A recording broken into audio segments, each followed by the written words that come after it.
ہر سال کی طرح اس سال بھی ماہ رمضان آیا تو میں نے اپنی غریب بہن کو یہی کہا کہ وہ افطاری میرے گھر ہی آ کر کرے گی۔ میری دونوں بہنوں کی شادی ہو چکی تھی، مگر میری ایک بہن کے حالات ٹھیک نہیں تھے اور اس کا گھر بھی ہمارے ہی محلے میں تھا، اس لیے میں اکثر اسے بلا لیا کرتا تھا۔ اور آج میری بہن ہمارے گھر آئی ہوئی تھی اور جس بات کا ڈر تھا وہی ہو گیا۔ میں پچھلے 1 گھنٹے سے اپنی بہن کے شکوے سن رہا تھا۔ وہ روتے ہوئے بار بار میرے سامنے اپنی چھوٹی بیٹی کا چہرہ کر رہی تھی جس کے گال پر ایک لمبی خروچ کا نشان تھا۔ وہ روتے ہوئے اپنے آنسو پونچھ کر بولی، دیکھو شکیل، اگر تمہاری بیوی کو میرا یہ آنا پسند نہیں ہے تو مجھے صاف صاف بتا دو، میں یہی سمجھوں گی کہ ماں باپ کے مرنے کے ساتھ ہی میرا میکا بھی مٹی میں دفن ہو گیا ہے۔ تمہاری بیوی نے دیکھو میری بچی کا منہ ہی نوچ دیا ہے۔ بڑی بہن کے یہ الفاظ سن کر میں تڑپ گیا تھا۔ آخر مجھے غیرت مند بھائی کو کیسے گوارا تھا کہ اس کی بہنیں اس کے گھر سے روتے ہوئے جائیں۔ میں امبرین باجی سے شرمندہ سا معافی مانگنے لگا کہ یہ آپ کے بھائی کا گھر ہے اور میں نے آپ کو افطاری پر خود بلایا تھا، بس آج دفتر میں کام بہت تھا، میں نے دفتر میں ہی روزہ افطار کر لیا تھا، اس لیے مجھے آنے میں دیر ہو گئی۔ مگر اب گھر آ کر اپنی بڑی بہن کے گلے شکوے سن کر میرا سر درد سے پھٹنے لگا تھا۔ بہن کے جاتے ہی میں نے اپنی بیوی کو غصے سے آواز دی، مگر وہ میری کئی آوازوں پر بھی جب باہر نہ نکلی تو میں غصے سے کمرے کی جانب بڑھا۔ شازمین بستر پر لیٹی سو رہی تھی، اسے پرسکون سوتا دیکھ کر مجھے مزید غصہ آ گیا۔ اس کی وجہ سے میری بہن روتے ہوئے گھر سے گئی تھی۔ میری معصوم بھانجی کا چہرہ اس نے نوچ ڈالا تھا اور وہ خود بستر پر ہر شے سے بے خبر سو رہی تھی۔ میں نے بغیر کچھ سوچے سمجھے اس کے اوپر سے کمبل کو اتارا اور اگلے ہی پل اسے بالوں سے دبوچ کر اٹھا کر بٹھا دیا۔ وہ جو نیند میں تھی، اس اچانک سے حملے پر اپنا توازن برقرار نہ رکھ سکی اور منہ کے بل فرش پر جا گری۔ اس کے لبوں سے درد سے سسکی نکلی تھی۔ وہ بکلا کر میرا نام لیتے ہوئے کہنے لگی، کیا ہوا ہے آپ کو؟ شازمین کا وجود بخار سے تپ رہا تھا، بخار سے آنکھیں بھی سرخ ہو رہی تھیں، مگر مجھ پر تو جیسے خون سوار تھا۔ میں اسے بالوں سے جکڑ کر اٹھاتے ہوئے یکے بعد دیگرے اس کے گالوں پر تھپڑ رسید کرنے لگا۔ اس کے ہونٹ تو فرش پر چہرہ لگنے سے پہلے ہی کٹ چکے تھے، اب تو اس کی ناک سے بھی خون بہنے لگا تھا۔ وہ ڈرے سہمے ہاتھوں سے اپنا چہرہ چھپاتے ہوئے بولی کہ شکیل، میں نے کیا کر دیا جو آپ مجھے یوں مار رہے ہیں؟ مجھے اس کی حالت پر ذرا رحم نہ آیا بلکہ اس کی معصومیت پر غصہ آیا تھا۔ پھر جو کچھ بہن نے کہا وہ سب میں نے اسے یاد کروایا تو وہ حیران رہ گئی، پھر میرے قدموں میں گر کر بیٹھ گئی اور روتے ہوئے بولی، شکیل، مجھ سے قسم لے لیں، میں نے جان بوجھ کر کچھ نہیں کیا تھا۔ جب میں افطاری کے لیے کھانا بنا رہی تھی تب آپ کی بھانجی ماچس اٹھا کر میرے کپڑے جلانے کی کوشش کر رہی تھی۔ اگر میں ایک بھی لمحہ ضائع کرتی تو وہ ماچس جلا دیتی۔ میں نے جلدی سے جب اس کے ہاتھ سے ماچس چھینی تبھی اس کے چہرے پر میرا ناخن غلطی سے لگ گیا تھا۔ بیوی کے منہ سے اعتراف سن کر مجھ پر تو جیسے خون ہی سوار ہو چکا تھا۔ آخر وہ ہوتی کون تھی میری بھانجی کو مارنے والی؟ بہنوں کی اندھی محبت مجھ پر اس قدر حاوی تھی کہ میں نے اپنی بیوی کا وہی ہاتھ پکڑا جس کے ناخن اس نے بڑھا رکھے تھے اور پھر اسے گھسیٹ کر کچن میں لے آیا۔ میں نے چولہا جلایا اور بیوی کے لمبے ناخن والا ہاتھ اس آگ پر رکھ دیا۔ وہ درد سے چیخ رہی تھی، مجھ سے رحم کی بھیک مانگ رہی تھی، مگر مجھے اس پر ذرا بھی رحم نہیں آیا تھا۔ ناخنوں کے ساتھ ساتھ اس کی انگلیاں بھی جل چکی تھیں۔ اسے درد سے تڑپتا دیکھ کر جیسے میرے دل میں اندر تک تسکین اتری تھی۔ میں اسے وہیں چھوڑ کر کمرے میں چلا آیا۔ میں نے فوراً اپنی بہن کو فون کیا اور بتایا کہ میں نے اپنی بیوی کو اس کے کیے کی سزا دے دی ہے، اب وہ دوبارہ آپ کے سامنے ایسا کچھ بھی کرنے کی ہمت نہیں کرے گی۔ میری بہن یہ سن کر خوش ہوئی تھی اور پھر آخر میں بولی، تم دنیا کے سب سے اچھے بھائی ہو، یہ تم جیسے ہی بھائی ہوتے ہیں جو اپنی بہنوں کو ماں باپ کی کمی محسوس نہیں ہونے دیتے، بس کبھی بیوی کی باتوں میں مت آ جانا۔ بہن کے الفاظ سن کر میرا سینہ تو جیسے فخر سے چوڑا ہو گیا تھا، میرے دل میں سکون سا اتر گیا اور میں بستر پر لیٹ کر سو گیا۔ ایک پل بھی مجھے اپنی بیوی کا خیال نہیں آیا تھا جس کا وجود بخار سے تپ رہا تھا، اور میں کتنی بے دردی سے اسے اٹھا کر فرش پر پٹکنے کے بعد پھر تھپڑوں کی برسات کرتے ہوئے آخر میں اس کا ہاتھ بھی جلا دیا تھا۔ پوری رات مجھے سسکیوں کی آوازیں آتی رہیں لیکن میں سویا رہا۔ صبح سحری کے وقت میری آنکھ کھلی تو میں فوراً اٹھ بیٹھا۔ میں 5 وقت کا نمازی روزہ رکھنے والا انسان تھا۔ ہمیشہ یہی کوشش رہتی کہ دنیا کا ہر کام چھوٹ جائے مگر کبھی نماز اور روزہ نہ چھوٹے۔ میں فوراً اٹھا اور نظر اپنے بستر پر ڈالی تو میری بیوی وہاں موجود نہیں تھی۔ وہ اپنے جلے ہوئے ہاتھوں سے میرے لیے سحری تیار کر رہی تھی۔ اس کا ایک ہاتھ ابھی بھی ٹھیک تھا۔ سحری کھانے کے بعد میں نے وضو کیا اور مسجد کی جانب روانہ ہو گیا۔ نماز پڑھتے وقت آج پہلی بار مجھے سکون محسوس نہیں ہو رہا تھا۔ یوں محسوس ہو رہا تھا جیسے کچھ خالی خالی سا ہے۔ عجیب سی بے چینی نے دل کو گھیر رکھا تھا مگر خیر، نماز ادا کر کے جب میں گھر لوٹا تو میری بیوی شازمین جائے نماز پر بیٹھی دعا مانگ رہی تھی۔ میری جانب اس کی پیٹھ تھی۔ میری نظر بے ساختہ اس کے ہاتھ پر گئی۔ ایک پل کے لیے میرے دل میں درد کی لہر اٹھتی ہوئی محسوس ہوئی تھی مگر شاید اس وقت بیوی سے زیادہ بہنوں کی محبت حاوی تھی۔ میں اسے پوری طرح نظر انداز کر کے دفتر جانے کی تیاری کرنے لگا۔ میں نے اگلے دن پھر سے اپنی دونوں بہنوں کی دعوت رکھی اور بیوی کو خاص تاکید کی کہ اس بار ان کے لیے ان کے من پسند پکوان بنوائے۔ بیوی خاموشی سے میرا ہر کہا مانتی گئی۔ اس نے مجھ سے ایک بار بھی شکوہ نہیں کیا تھا بلکہ خاموشی سے میرا ہر کام سر انجام دے رہی تھی۔ اس روز میری بہنیں اپنے بچوں اور میاں سمیت میرے گھر آئی تھی۔ شازمین کا ہاتھ جلا ہوا تھا، اس کی طبیعت بھی خراب تھی مگر اس کے باوجود اس ساری دعوت کا انتظام کیا تھا۔ شازمین نے وقت سے پہلے سارے انتظامات سنبھال لیے تھے۔ میری دونوں بہنیں خوش تھیں۔ شام کو افطاری کا وقت ہوا تو شازمین بھاگ بھاگ کر سبھی کو لوازمات پیش کر رہی تھی۔ تھکن کے باوجود بھی اس نے سب پر نظر رکھی ہوئی تھی۔ میری بہنیں کبھی اس سے کچھ مانگتی تو کبھی کسی کھانے میں نقص نکالتی۔ بہنیں کھانا کھانے میں مشغول ہوئی تو شازمین ان کے بچوں کو پاس بٹھا کر کھانا کھلانے لگی جبکہ میں اپنی بہنوں اور بہنوئی کے ساتھ خوش گپیوں میں مصروف کھانا کھاتا رہا۔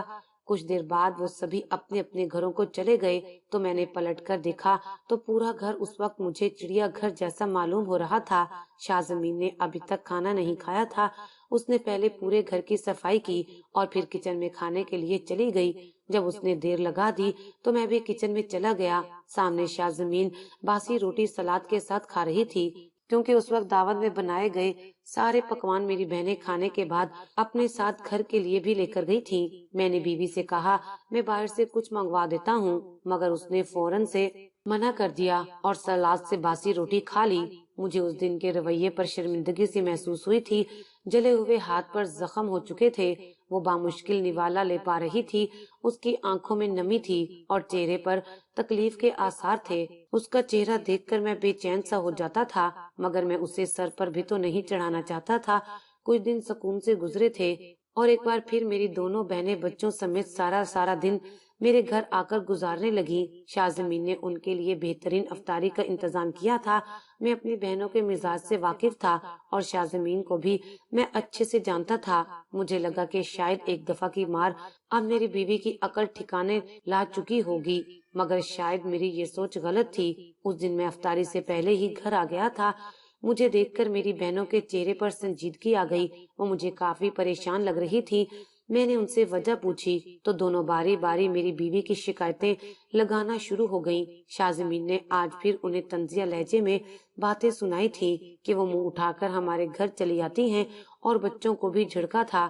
بہنوں کے الفاظ سن کر میں آگ بگولا سا ہو گیا تھا۔ اس دن میں نے اسے اتنا پیٹا تھا مگر شاید اس پر ابھی تک اثر نہیں ہوا تھا۔ میرے دل میں جو مقام میری بہنوں کا تھا وہاں تک بیوی کا پہنچنا ناممکن سی بات تھی۔ شازمین سے مجھے کچھ خاص لگاؤ بھی نہیں تھا۔ وہ میری مرحوم ماں کی پسند کی ہوئی لڑکی تھی۔ شازمین یتیم تھی۔ اسے اس کے دادا جی نے ہی پال پوس کر بڑا کیا تھا۔ اس کے والدین ایک حادثے میں وفات پا چکے تھے۔ 20 سال کی یہ لڑکی چہرے سے بے حد معصوم لگتی تھی مگر جو کچھ وہ میری غیر موجودگی میں میری بہنوں کے ساتھ کر رہی تھی وہ مجھے بالکل بھی منظور نہیں تھا۔ بہنوں نے مجھے کچھ اس طرح سے بھڑکایا کہ جب وہ رات کو اپنے گھر چلی گئیں تب میں نے گھر میں موجود ڈنڈا اٹھایا اور شازمین کے کمرے میں چلا گیا۔ وہ بستر پر لیٹی سو رہی تھی جب میں نے بغیر ترس کھائے اسے ڈنڈے سے پیٹنا شروع کر دیا۔ اچانک حملے سے وہ نیند میں آنکھیں بند کیے ہوئے چلا اٹھی۔ وہ غنودگی کے عالم میں بستر سے اٹھ کر زمین پر گر گئی مگر میں تو اس وقت ظلم کی انتہا پر کھڑا تھا جہاں سے تمام تر جذبات محسوس ہی نہیں ہوتے تھے۔ شازمین جب مکمل ہوش میں آئی اور مجھے خود کو مارتے ہوئے دیکھا تو میرے قدموں میں گر کر معافیا مانگنے لگی، کہنے لگی کہ مت مارے، اب آئندہ کبھی آپ کی بہنوں کے سامنے بھی نہیں جاؤں گی۔ اسے مار مار کر میرے ہاتھ تھک چکے تھے، یوں لگتا تھا جیسے میری کلائی کی ہڈی کا جوڑ ہل چکا ہے۔ نہ جانے اس نازک وجود کا کیا حال ہوا تھا جو مجھ جیسے تندرست مرد کے ہاتھوں پوری قوت سے کئی ڈنڈے اپنے وجود پر برداشت کر چکی تھی۔ اگلے روز بہنوں کو جب پتہ چلا تو وہ مجھے خوشی سے شاباش دینے لگی۔ میرے لیے تو اتنا ہی کافی تھا کہ میری بہنیں مجھ سے راضی ہیں۔ آہستہ آہستہ وقت گزرتا گیا اور میرے دل میں میری بیوی کے لیے بچی ہوئی محبت اور احساس بھی ختم ہوتا چلا گیا۔ اب وہ مجھے اس گھر میں ایک اضافی سی چیز لگنے لگی تھی، یا پھر ایک ایسا وجود جس کا کام میری ذمہ داریاں اٹھانا اور میرے گھر کو سنبھالنا تھا۔ میری بہنیں ہر دوسرے دن میرے بلانے پر میرے گھر آ جاتی تھی۔ شازمین آج بھی ان کے لیے یوں ہی اہتمام کرتی تھی، لیکن اب وہ لنگڑا کر چلنے لگی تھی۔ اس کا پاؤں بری طرح سے سوجا ہوا تھا، مگر مجھے پھر بھی اس پر غصہ آتا کہ کیسی دوگلی عورت ہے جو میرے سامنے میری بہنوں اور بھانجیوں کا اتنا خیال رکھتی ہے، ان کے منہ میں نوالے توڑ کر ڈالتی ہے، جبکہ دوسری جانب میری غیر موجودگی میں ان کے ساتھ بالکل ہی جانوروں جیسا رویہ اختیار کر لیتی ہے۔ شازمین سے میری شادی کو 2 سال بیت چکے تھے، لیکن اس نے آج تک مجھ سے کوئی فرمائش نہیں کی تھی۔ مجھے تو یہ بھی نہیں یاد تھا کہ آخری دفعہ اس نے مجھے مخاطب کب کیا تھا، مگر چونکہ میری بہنیں خوش تھیں اس لیے مجھے کوئی خاص فرق نہیں پڑتا تھا۔ ایک روز جب میں دفتر سے واپس آیا تو گھر کا منظر دیکھ کر حیران رہ گیا۔ شازمین غصے سے میری چھوٹی بہن کو دھکا دے کر گرا چکی تھی۔ اگر میں اسے بروقت نہ سنبھالتا تو وہ منہ کے بل زمین پر گر جاتی۔ مجھے موجود پا کر شازمین کی آنکھیں حیرت سے پھیلی تھیں۔ وہیں دوسری جانب میری بہن روتے ہوئے میرے سینے سے لگ گئی اور بولی کہ دیکھا بھائی، دیکھ لیا آپ نے اپنی بیوی کے کرتوت، نہ جانے اماں نے کیا دیکھ کر تمہاری شادی اس سے کروائی تھی۔ تمہارے منہ پر معصوم شریف دکھنے والی لڑکی ہمارے ساتھ یہ سلوک کرتی ہے۔ بہن کے الفاظ سننا تھے کہ میرے صبر کا پیمانہ لبریز ہو گیا۔ میں نے سب کے سامنے شازمین کو مارنا شروع کر دیا۔ وہ بار بار روتے ہوئے ہاتھ جوڑ کر اپنی صفائی کا ایک موقع مانگ رہی تھی۔ وہ بار بار اپنے پیٹ پر ہاتھ رکھ کر مجھے روک رہی تھی، اپنے پیٹ کی طرف اشارے کر رہی تھی، مگر مجھے مزید غصہ آ گیا تھا۔ آج سے پہلے اس نے کبھی بھی مجھے خود کو مارتے ہوئے روکا نہ تھا، مگر اب اس کا بار بار پیٹ کو بچانا مجھے بے قابو سا کر گیا تھا۔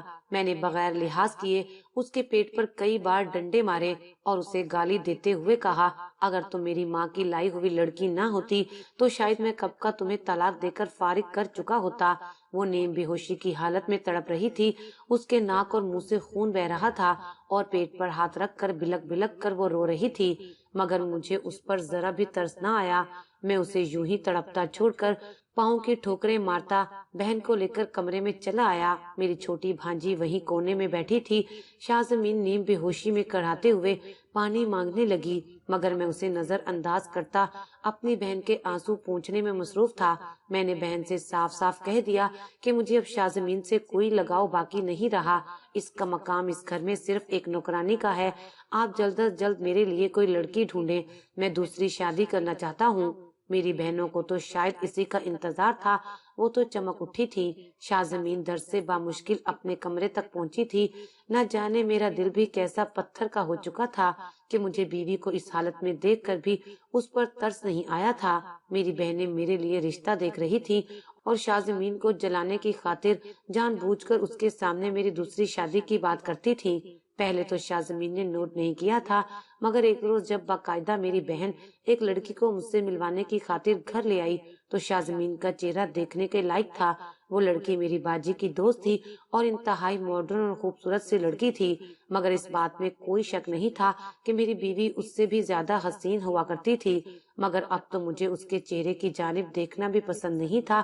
جگہ جگہ نیل اور زخم کے نشان تھے، بکھرے بال اور ہر وقت آنکھوں میں آنسو، یہ سب دیکھ کر میرا دماغ خراب ہو چکا تھا۔ میری بڑی بہن شازمین کے کمرے میں گئی اور پھر اسے میرا رشتہ پکا ہونے کی خبر سنانے لگی۔ اتنا سننا تھا کہ شازمین بھوکی شیرنی کی مانند